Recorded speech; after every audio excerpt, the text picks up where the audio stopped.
Hello, आदाब, नमस्ते। मैं हूं खैर और आप देख रहे हैं आपका पसंदीदा प्रोग्राम सितारों की आप बीती। हमेशा की तरह आज भी हिंदी सिनेमा की एक मारूफ हस्ती की मुकम्मल बायोग्राफी के साथ मैं हाजिर हूं। तो आइए शुरू करते हैं बीबीएन चैनल का प्रोग्राम सितारों की आप बीती। ये 1950 के दशक यानी दहाई की बात है। हिंदुस्तान के अजीम डायरेक्टर एक्टर गुरुदत्त हैदराबाद में थे।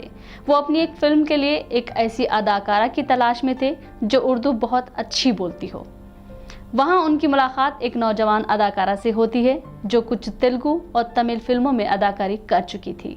गुरुदत्त की खोज तो उस वक्त ख़त्म हुई, लेकिन हिंदी सिनेमा को एक ऐसा नाम मिला जो आगे चलकर हिंदी सिनेमा में एक आइकॉन बन गया। वो नाम था वहीदा रहमान।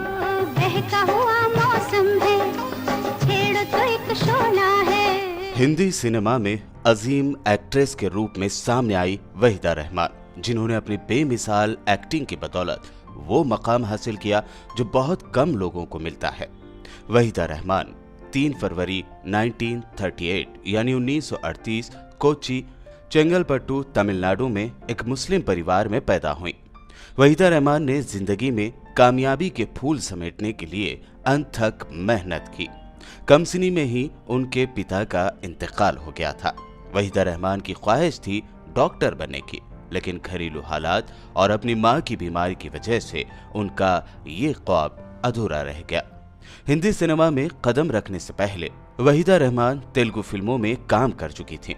आला दर्जे की उर्दू बोलने वाली लड़की की तलाश कर रहे गुरुदत्त से जब वहीदा रहमान की मुलाकात हुई तो गुरुदत्त उनसे इस कदर मुतासिर हुए कि उन्होंने फौरी तौर पर वहीदा रहमान को अपनी फिल्म सीआईडी में कास्ट कर लिया।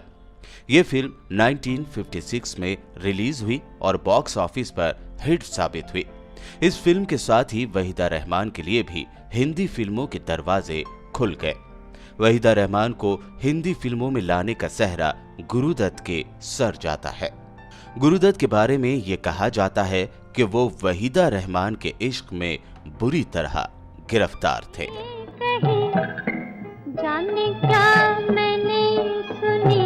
वहीदा रहमान ने फिल्म सीआईडी की कामयाबी के बाद फिर कभी पीछे मुड़कर नहीं देखा और एक के बाद एक कई हिट फिल्में दी। वहीदा रहमान ने हिंदी सिनेमा के करीब हर अजीम एक्टर के साथ बतौर हीरोइन फिल्में की। एक ऐसा वक्त भी आया जब उनके फैंस उनकी नई आने वाली फिल्म का जिस तरह इंतज़ार करते थे, उतना ही इंतज़ार उन्हें इस बात का भी होता था कि अगली फिल्म में वहीदा रहमान के अपोजिट में हीरो कौन होगा। बहरहाल आइए देखते हैं अलग अलग हीरो के साथ वहीदा रहमान ने कौन कौन सी फिल्में की। सीआईडी से पहले वहीदा रहमान ने जिन तेलुगु फिल्मों में काम किया उनके नाम थे जय सिम्हा और राजुलु मराई। सीआईडी के बाद उन्होंने बेशुमार सुपरहिट फिल्मों में काम किया। उनकी बेहतरीन फिल्मों में खामोशी, नीलकमल, रेशमा और शेरा और गाइड का नाम लिया जाता है, लेकिन खामोशी को उनकी सबसे बड़ी फिल्म करार दिया जाता है, जिसमें उन्होंने एक नर्स का किरदार अदा किया। इस फिल्म में उनके साथ राजेश खन्ना थे। वैसे तो प्यासा और गाइड में भी उन्होंने यादगार एक्टिंग की थी। 1967 में उन्होंने मशहूर जमाना फिल्म राम और श्याम में दिलीप कुमार के मुकाबिल काम किया। दिलीप कुमार के साथ उनकी दिगर फिल्मों में दिल दिया, दर्द लिया, आदमी और मशाल शामिल हैं और इन तीनों फिल्मों में उन्होंने बेमिसाल एक्टिंग की।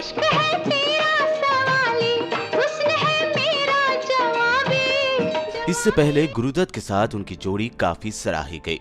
गुरुदत्त की मौत के बाद वहीदा रहमान की देवानंद के साथ बहुत अच्छी जोड़ी बन गई, जिसे शायकीन ने भी काफी पसंद किया। इन दोनों ने कई सुपरहिट फिल्में दी, जिनमें सीआईडी, 16वां साल, काला बाजार, बात एक रात की, गाइड, रूप की रानी, चोरों का राजा और प्रेम पुजारी शामिल हैं। वहीदा को हीरो की हैसियत से देवानंद बहुत पसंद थे। दोनों ने एक साथ बहुत सी कामयाब फिल्में की।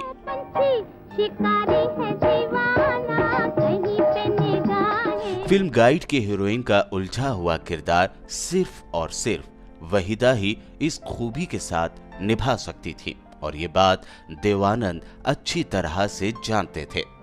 फिल्म गाइड के हिदायतकार विजय आनंद ने 2 नए तजुर्बे किए। एक, उन्होंने एक ही धुन पर 2 गाने फिल्माए, एक उदासी वाला और दूसरा खुशी वाला, और दूसरा उन्होंने गाने के मुखड़े से शुरू ना करके अंतरे से शुरू किया।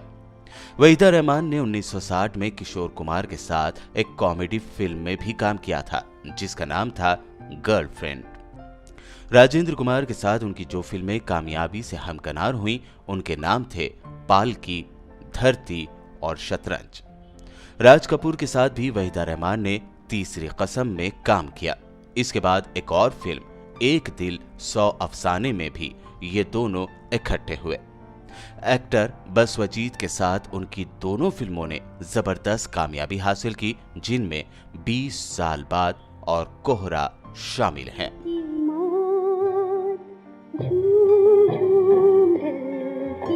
इसमें कोई शक नहीं कि वहीदा रहमान की कुछ फिल्में नाकामी से भी 2-4 हुई।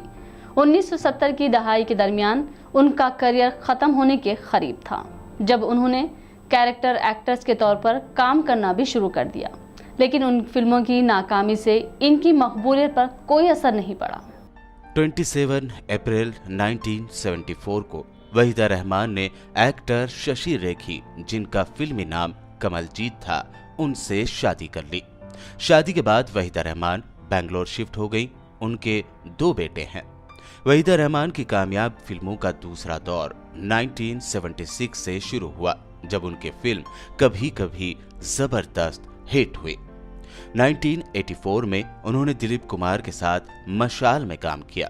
बिलाशुबा इस फिल्म में दिलीप कुमार ने लाफानी अदाकारी की, लेकिन अनिल कपूर और वहीदा रहमान की एक्टिंग को भी नजरअंदाज नहीं किया जा सकता। AR कारदार की फिल्म दिल दिया दर्द लिया एक खूबसूरत फिल्म थी, और इसमें वहीदा रहमान ने दिलीप कुमार और प्राण के साथ साथ कदम कदम पर अपनी मौजूदगी का एहसास दिलाया। दिल दिया बदकिस्मती से ये फिल्म बॉक्स ऑफिस पर नाकाम हो गई। फिल्म आदमी में भी वहीदा रहमान ने चौंका देने वाली अदाकारी की, लेकिन इस फिल्म में दिलीप कुमार का किरदार बहुत दमदार और बड़ा था और वो पूरी फिल्म पर छाए रहे। उन्होंने पहले 1955 से 1991 तक काम किया, फिर उनकी अदाकारी का दूसरा सफर 2002 से शुरू हुआ। उन्होंने ओम जय जगदीश, रंग दे बसंती और दिल्ली 6 में भी मुतासिर कुन अदाकारी की। 21 नवंबर 2000 को उनके शौहर कमलजीत चल बसे। इसके बाद वो दोबारा अपने मुंबई वाले बंगले में शिफ्ट हो गईं। भरतनाट्यम डांस की माहिर वहीदा रहमान ने एक इंटरव्यू में इस बात का एतराफ़ किया था कि उन्हें डांस करने और कैमरे का सामना करने में कोई झिझक नहीं होती थी, लेकिन डायलॉग बोलते वक्त वो नर्वस हो जाती थी। लेकिन अपनी इस कमजोरी को उन्होंने कभी अपने ऊपर हावी होने नहीं दिया। उन्होंने साबित किया कि वो एक वर्सेटाइल एक्ट्रेस है। वहीदा रहमान को मजमूई तौर पर 6 फिल्म फेयर अवार्ड दिए गए। जिन फिल्मों में बेहतरीन अदाकारी की बदौलत उन्हें ये अवार्ड मिले, उनमें साहब, बीबी और गुलाम, राम और श्याम, खामोशी, कभी कभी, नमकीन और लम्हे शामिल हैं। उन्होंने हमेशा गुरुदत्त को अपना उस्ताद तस्लीम किया। वो बहुत हसीन थी, लेकिन उन्होंने कभी अपने आप को खूबसूरत नहीं माना। वहीदा रहमान की अदाकारी हकीकत के बहुत करीब थी। उनकी डायलॉग डिलीवरी कमाल की रहती थी। इसके अलावा वो चेहरे के तासुरात से भी खूब काम लेती थी। सोने पे सुहागा की कुदरत ने उन्हें बाकमाल आवाज से भी नवाजा था। उनका सरापा मुकम्मल तौर पर एक मशरकी खातून का था। उन्होंने बड़ा साफ सुथरा काम किया और सस्ती शोहरत के लिए कभी काबिल एतराज सीन शूट नहीं कराए। वहीदा रहमान एक बेमिसाल डांसर भी थी। गाइड में उनके डांस भुलाए नहीं जा सकते। खासतौर पर उनका एक डांस जिसे स्नेक डांस कहा जाता है, आज तक यादगार है। गाइड के दूसरे गाने आज फिर जीने की तमन्ना है और पिया तो से नैना लागे रे में भी उन्होंने जिस महारत से डांस किया, उसकी जितनी दाद दी जाए कम है। आज फिर जीने की तमन्ना है, आज फिर मरने का इरादा। वहीदा रहमान ने हमेशा इस बात का एतराफ किया कि गाइड उनके लिए एक मुश्किल फिल्म थी। ट्रेजेडी एक्टिंग करने में भी उनका कोई जवाब नहीं था। गुलजार की फिल्म नमकीन में शर्मिला टैगोर और शबाना आजमी की मौजूदगी के बावजूद उन्होंने फिल्म फेयर अवार्ड हासिल किया था। फिल्मों की शूटिंग के दौरान कई मजेदार किस्से तो सामने आते हैं, लेकिन वहीदा रहमान ने इंटरव्यू के दौरान एक ऐसा किस्सा सुनाया जो उस वक्त काफी हैरान और ताज्जुब वाला ही नहीं बल्कि बहुत दिलचस्प भी था। आइए जानते हैं। वहीदा रहमान ने इंटरव्यू के दौरान एक दिलचस्प वाकया सुनाया जो फिल्म चौदहवीं का चांद से मुताल्लिक है। ये फिल्म गुरुदत्त ने कागज के फूल फ्लॉप हो जाने के बाद बनाई और वो इस रोमांटिक फिल्म को और भी ज्यादा इफेक्टिव बनाने के लिए इसका अहम गाना कलर में शूट कराना चाहते थे। इन दिनों रंगीन फिल्में बनना शुरू ही हो गई थीं। ब्लैक एंड व्हाइट में बेहद खूबसूरत लगने वाला गाना चौदहवीं का चांद हो जब रंगीन होकर सेंसर बोर्ड के पास पहुंचा तो बोर्ड ने कहा कि गाना बहुत हॉट है। बोर्ड की इस बात पर गुरुदत्त हैरान रह गए। उन्होंने कहा कि ब्लैक एंड व्हाइट में तो गाना ठीक लग रहा था, फिर रंगीन में ऐसा क्या हो गया। सेंसर बोर्ड ने इसके पीछे दलील दी कि कलर वर्जन में वहीदा रहमान की आंखें लाल हो गई हैं, जिसकी वजह से वो काफी सेक्सी लग रही हैं। सेंसर बोर्ड का यह कहना था कि गुरुदत्त हैरानी और ताज्जुब के बाद जोर जोर से हंसने लग गए थे। वहीदा रहमान उन चंद एक्ट्रेस में से एक हैं जिन्होंने अपनी जाती और फिल्मी जिंदगी को अलग अलग रखने में कामयाबी पाई। उन्होंने एक्टिंग को महज एक काम ही समझा और इसे कभी अपनी प्राइवेट लाइफ पर हावी होने नहीं दिया। ये एक बड़ी कामयाबी है कि एक बड़ी अदाकारा होने के बावजूद वहीदा रहमान ने पब्लिक में कोई तमाशा या दिखावा नहीं किया। प्रोग्राम सितारों की आप बीती में वक्त हुआ है आपसे विदा लेने का। YouTube पर BBN चैनल को सब्सक्राइब करना हरगिज भी ना भूलें और साथ ही ये प्रोग्राम आपको कैसा लगा नीचे कमेंट बॉक्स में कमेंट करके ज़रूर बताएं। तो चलिए मिलते हैं अगले एपिसोड में। तब तक के लिए आपकी होस्ट खैर को इजाज़त दीजिए। देखते रहिए BBN चैनल।